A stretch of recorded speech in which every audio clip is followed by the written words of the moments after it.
This episode of the Fiction Writers Podcast is brought to you by How to Write a Novel That Sells. Do you dream of writing a best-selling fiction novel? With the right tools, you could get there sooner than you think.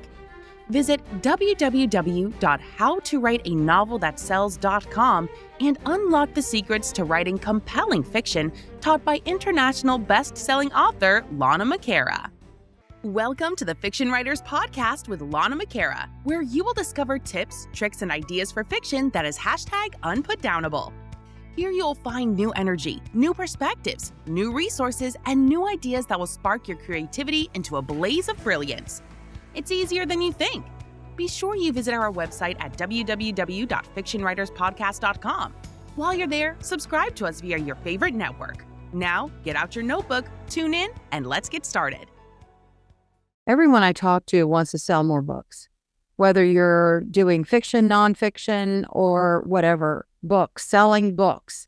And this is the key to sales, no matter what you're selling in the book world. My name is Lana McAra. Welcome to the Fiction Writers Podcast. Tips, tricks, and ideas for fiction that is #unputdownable. So how do you do it? How do you sell more books? Well, you'll hear a lot of different points and advice, like having book tables and doing more book signings, book tours, and all these different things. But I think it boils down to something far more basic than that.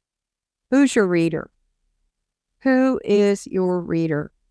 I met someone at an event yesterday that just really wowed me, and I'm going to have her on as a guest on this podcast when we can get into the schedule, because she sells 100 books every time she has a book table.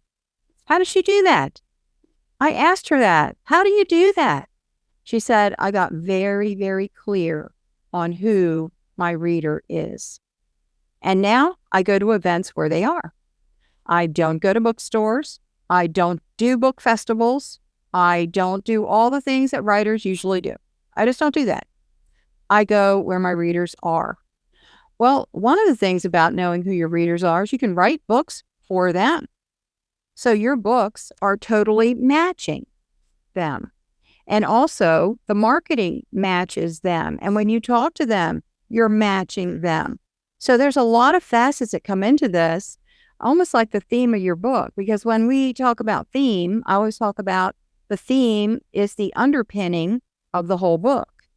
And so the identity of your reader is the underpinning of all your marketing.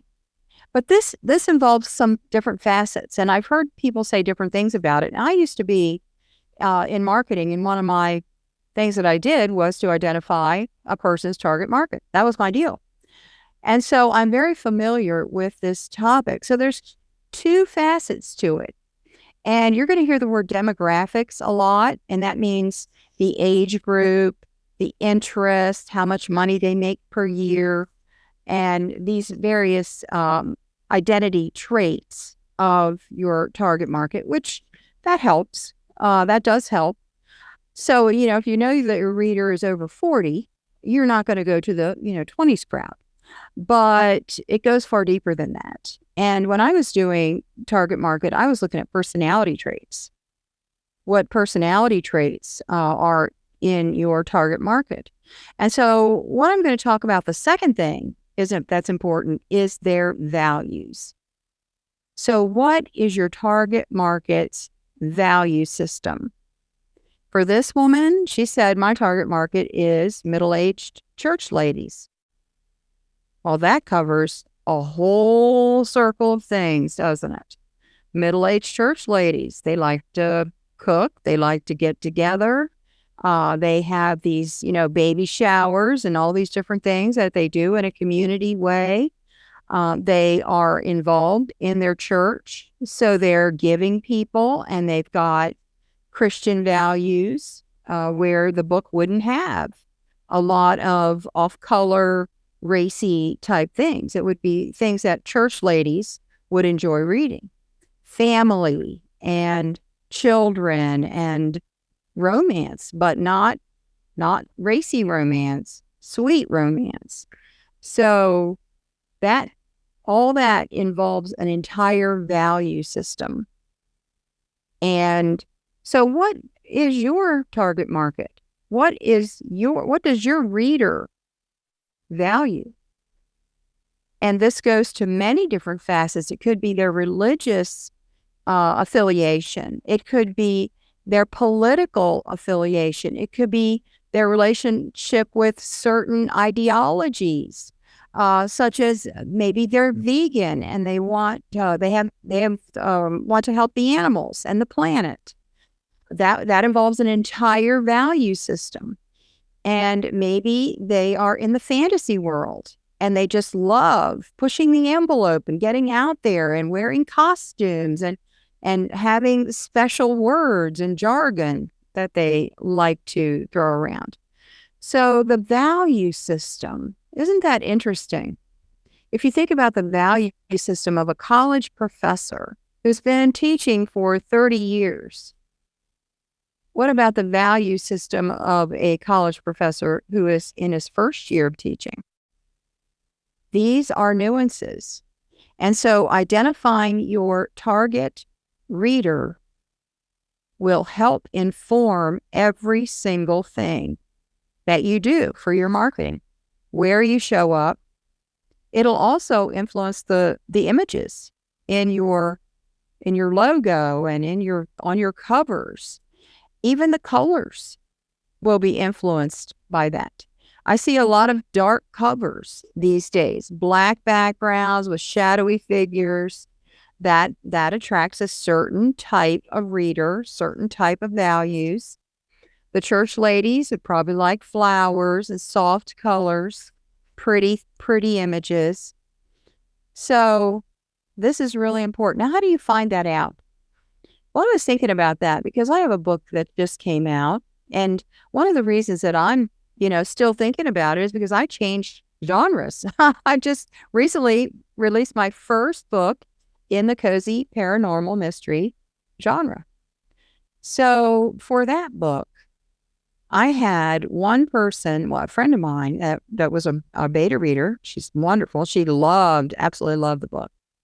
And I thought, she's a good example of someone who would be the perfect reader for me.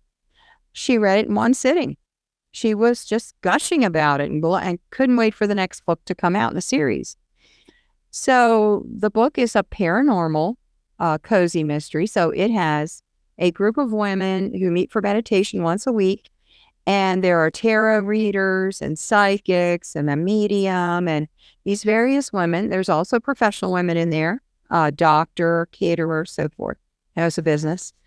So that type of person is the same type of person as my friend. She's a tarot reader and a psychic. She does readings for people. She's a very, very sweet, kind, lovely person. She is over 40. And she's a gentle soul, but she enjoys a light-hearted read, which is what I produce. That's what I do. I do light-hearted books with a meaning behind it. And the values will come into that, of course, right? So think about your fans or even a relative who just loves what you're doing. And they're always asking, have you got more written? Can I read more? When's the next one coming out? They're anxious to see what you've got. That person would be a starting point for your ideal reader. And then when the reviews start coming in, start looking at the reviews and see the people that are sending you back reviews. They would also be a good indication. Get clear on your reader. And then when you have an idea for a book, you can think, would Susie like this? Would Joanne like this? Or whoever your reader is, would they like this? And even in the plot line and all of that, if your imagination likes to run wild and go right off the reservation, mine does sometimes. I'm off the radar. The screen is I'm leaving the screen behind me. That, would step outside of the bounds of this perimeter. Now, if you want to go over there and off this radar and into a different realm, no problem. Just start a different line. Start a different string of books, because you need to stay with your branding and you need to stay with your readers. Don't disappoint your readers. They are the lifeblood of your writing career. I hope that helps you today. My name is Lana McAra. See you next time.